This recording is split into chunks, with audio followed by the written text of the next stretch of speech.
Genève. Ah, Genève. Entre la Genève populaire et métissée et la Genève qu'on dit internationale. Entre cliché et réalité. Un véritable amour pour la culture hip-hop existe depuis tant d'années.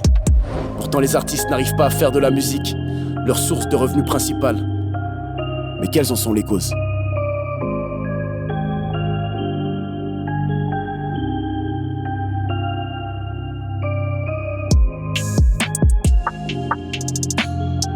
T'as plein de gens qui rappent, mais la plupart du temps, quand tu commences à rapper, tu vas prendre un modèle. Tu vas t'inspirer, je sais pas moi, aujourd'hui peut-être que tu vont regarder un Nino, un Timal, un Booba, des gars comme PNL, et du coup, ils vont essayer de reproduire le même type de son. Mais le plus difficile, c'est de trouver ton propre son, ton identité. C'est normal qu'on soit influencé par ce qui se fait en France. Mais justement, c'est là où il faut faire gaffe. Il faut vraiment que la Suisse, et Genève aussi, voilà, en particulier, amène sa sauce. Pas qu'on essaie de reprendre la sauce des Français et puis de la faire en Suisse. Parce qu'en France, ils le font mieux que nous. Les clips de cité, les clips de trucs, en France, ils le font mieux qu'ici. On va pas se cacher. Pour moi, pour que le public francophone nous prenne au sérieux, il faut leur montrer en fait ce qu'on est vraiment, essayer de casser un peu ces codes, pas faire comme eux, donc le public français et les Français, ceux qui veulent absolument glorifier la cité, etc. Je pense qu'il y a de quoi montrer ici aussi, mais à mon avis, on doit casser les clichés et puis réussir à marquer avec d'autres choses, avec une autre forme d'art qui nous est propre à nous, aux Suisses. Faut pas essayer d'imiter ce qu'eux ils font, les trucs tests et tout.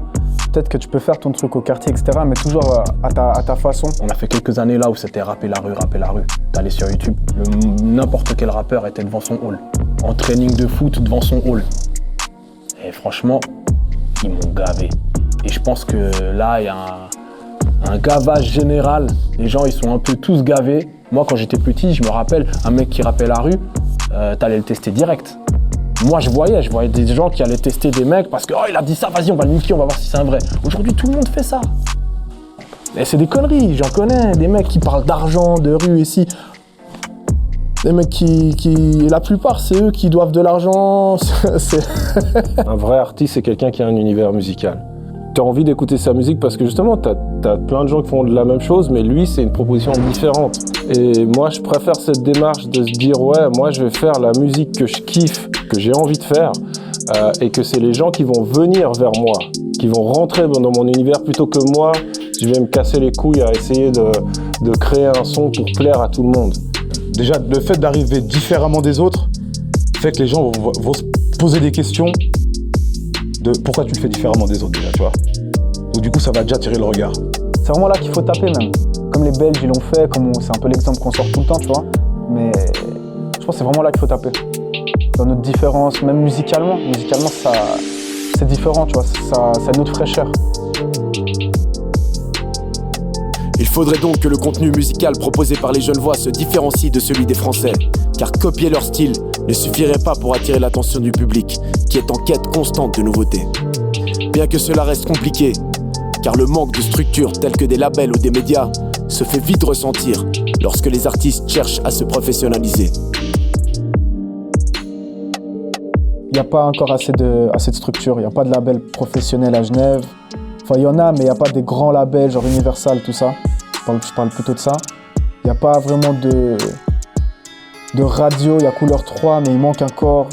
Il faut encore pousser, encore donner. Et que les gens vraiment soient connectés à ça, vraiment. Que tout le monde soit au courant.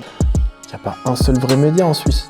Moi, je te parle pas des petites pages Instagram qui sont montées, parce que moi, demain, je peux te monter des pages Instagram et me dire que je suis un média. Il n'y a pas de vrai site internet, un vrai mec qui a posé ses couilles, qui s'est dit, vas-y, on va monter un petit business, tarifer les pages, tarifer les publicités, tarifer les espaces, pubs qu'il y aura sur notre site, etc. Comme Bouscapé ou Rappunchline et tout. Et du coup, il n'y en a pas un seul qui a pensé comme ça. Est-ce que les mecs, ils ont pas assez la dalle? Est-ce que les mecs, ils ont peur? Est-ce que les mecs, ils pensent argent? Je sais pas. Un changement significatif du jour au lendemain n'est cependant que très peu envisageable. Les Genevois vont donc devoir faire preuve de créativité et de ténacité. Et cela afin de faire face au manque de visibilité qui se marque notamment par une médiatisation très faible du rap genevois. Mais comment pourront-ils le faire? Aujourd'hui, on est dans une ère où l'artiste peut être son propre média, grossir ta fanbase, tu vois, avoir des relais par-ci par-là, être sponsorisé par-ci par-là. Comme les mecs de télé-réalité, etc. C'est ça, tu peux grossir ta fanbase. Étant donné que les gens ils sont tous rivés sur Snapchat, Instagram aujourd'hui, plus que Facebook ou autre. Moi je connais des mecs qui sont tout le temps sur Instagram mais qui sont jamais allés sur un navigateur internet. Hein. C'est triste à dire mais c'est vrai. Mais qui connaissent Instagram au bout des doigts, jusqu'à la consommation qu'ils ont de tous les jours. Et bref, et du coup, je pense que voilà, on est bien dans une ère où tu peux être ton propre média et à un moment donné, tu auras même peut-être plus besoin de 2 ou 3 sites internet ou presse rap, etc. Cependant, pour devenir son propre média, il faut apprendre à s'organiser et à être professionnel. Un travail qui à première vue peut paraître simple et logique, mais qui n'est pourtant pas fait dans la plupart des cas. Étant donné qu'il manque les structures, il faut que toi tu sois la structure. Il faut que toi tu aies la même mentalité que cette structure qui malheureusement n'est pas là. Donc il faut essayer de se former déjà, avoir une bonne équipe qui est aussi formée, qui va tout le temps essayer de trouver les bons moyens de travailler, les bonnes méthodes, etc. Et au final, faire le taf que les structures pro doivent faire, c'est à toi et ton équipe de le faire. Il n'y a pas de plan en fait derrière les actions qu'ils font, derrière les clips qui vont sortir, derrière peut-être des visuels qui vont sortir. Ils lancent un petit peu, j'ai l'impression, la plupart, un peu au fur et à mesure, comme ça au compte-gouttes. Et puis il n'y a pas vraiment de planification sur peut-être 3 mois, 6 mois, 1 an. Ça veut dire que, comme tu dis, peut-être ils savent que imaginons au mois de novembre, ils sortent leur projet. Au mois d'octobre, au mois de septembre, ils vont faire de la promo. Mais avant ça, il n'y a peut-être rien. Et après ça, il n'y a pas une promo aussi qui accompagne la sortie du projet, j'ai l'impression. Donc c'est vrai que des fois, tu peux te retrouver avec un artiste qui va être actif pendant 1 mois, 2 mois. Et dès qu'il sort son projet, il n'y a plus rien après. Il n'y a pas prévu la suite. Avant de dire qu'il manque de gens pour accompagner les artistes, qui se structurent déjà eux-mêmes, qui se responsabilisent déjà eux-mêmes. Les personnes qui disent ça sont aussi les mêmes qui vont pas forcément se lever à 8 heures pour penser musique, travailler musique. Parce que tu sais, moi j'ai déjà discuté avec des gens qui ont lâché l'affaire, qui ont voulu accompagner les artistes. Et la plupart du temps, quand ils lâchaient l'affaire, c'est parce que le mec se pointait pas au rendez-vous. Le mec n'était pas à l'heure. Le mec ne payait pas ou ne mettait pas l'investissement qu'il devait parce que parfois c'était du 50-50. Donc je pense qu'il y a eu des gens qui ont essayé d'accompagner, mais ils ont été vite lassés par ces gens qui n'étaient pas sérieux. Certains rappeurs, quand tu leur dis mais sois plus actif eux sur les réseaux ou montre un peu. Ouais, je suis pas un gars des réseaux, frère. Ouais, je sais pas comment ça marche. Alors qu'ils savent draguer des filles en DM, ils savent pas mettre des photos d'eux et dire les gars, je sors un truc et je sors un nouveau son. Et pour moi, ouais, ça me manque de rigueur et de régularité. Il faut être régulier. Si nous, on fait ce travail, vous pouvez aussi. Parce que nous, c'est clairement le travail qu'on fait. Nous, quand on a une soirée le samedi, nous, dès le lundi, on fait des stories à tout va, on envoie des flyers à tout le monde. Et à force de les envoyer, ça ancre bien le truc. Et ils doivent faire de même. Et certains, ils disent « Ouais, je veux pas être trop vu. » Tu seras pas suffisamment écouté alors si tu veux pas être vu. Donc il faut accepter de faire des freestyles, il faut accepter de... Même des trucs bêtes. Même si t'es en train de manger, snap, montre que t'es là, montre que t'as envie. Parce que les gens, ils t'oublient vite. La société, depuis la création de la télécommande, ils te zappent vite. Alors imagine depuis Internet, la vitesse qu'ils peuvent te zapper. Aujourd'hui, tu me mets 3-4 snaps, peut-être au bout du premier, la personne, elle swipe déjà. Donc sois attractif. Il y a des Français, ils vont du rêve direct. Il y en a, ils viennent avec, ils sont bien habillés, ils montrent un peu ce que tu veux. Du coup, tu sais, t'as envie de voir un peu ce qu'il fait. Aujourd'hui, il n'y a pas trop de Suisses qui me vendent du rêve. Typiquement, nous, si c'est pas sur les plateformes, on va pas pouvoir mettre le son en avant typiquement dans le son de la semaine parce qu'on a aussi des playlists sur les plateformes et à chaque fois qu'on met le son de la semaine, il se retrouve logiquement dans les playlists. Donc voilà, au moins c'est un critère qu'on a. Si malheureusement le son il est pas sur les plateformes, il pourra pas être typiquement au son de la semaine. C'est un des critères qu'on met et puis au même temps ça te fait une sélection aussi naturelle. Comme je t'ai dit, c'est plus pro d'être sur les plateformes, ça veut dire qu'aussi tu t'investis plus parce qu'il faut faire certaines démarches, etc. Généralement, c'est des artistes qui sont plus déter quand même, qui vont sur les plateformes. C'est pas juste des gars qui vont freestyler et puis mettre sur YouTube ou Insta. C'est des gars qui ont vraiment envie de faire du son et puis faire des trucs plus carrés, j'ai l'impression. Ils doivent plus promouvoir, ça fait plus pro, ça fait plus crédible.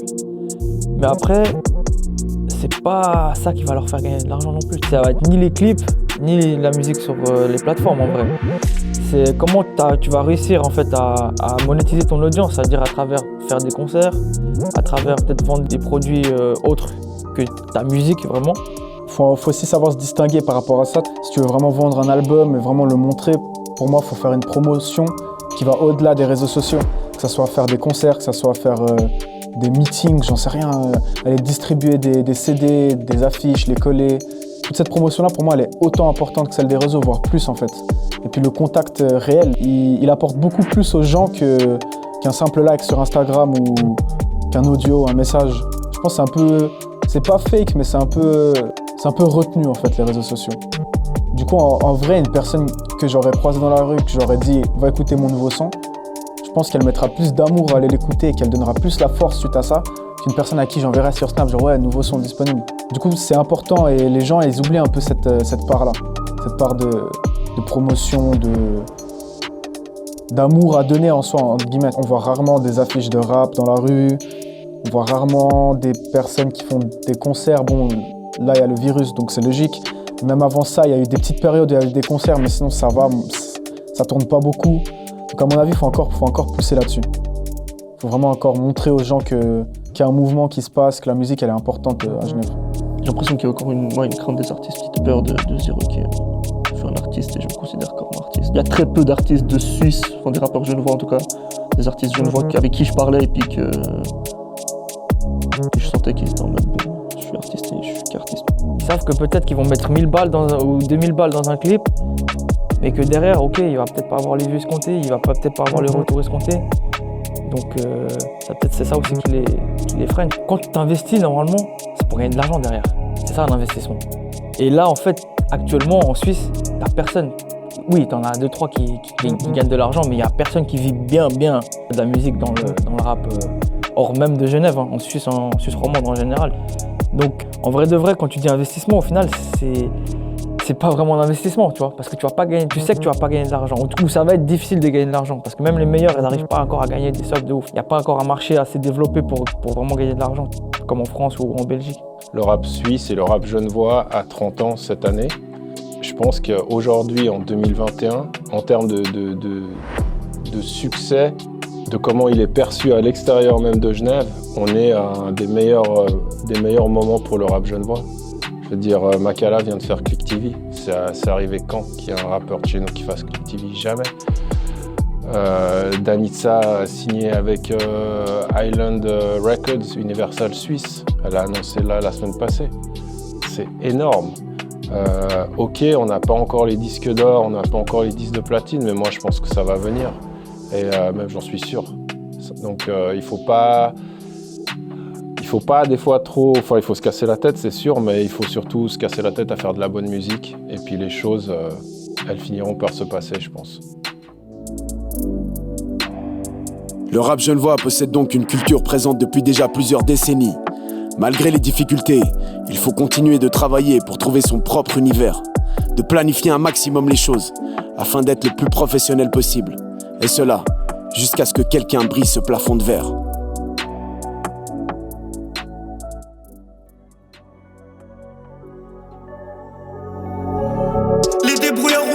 La nuit on pense à vous, on est des mecs donnés, on finira passer le garde à vous. Genève, nos terrains de jeu, mon pote, ça me rend agressif. Y'a des démartos que moi ça s'enfuit, moi je joue un cheat. 7h10 balles à salope et la cogité. Je devais lui mettre en mais je l'ai laissé sur le côté. La prod passe dans mes écouteurs.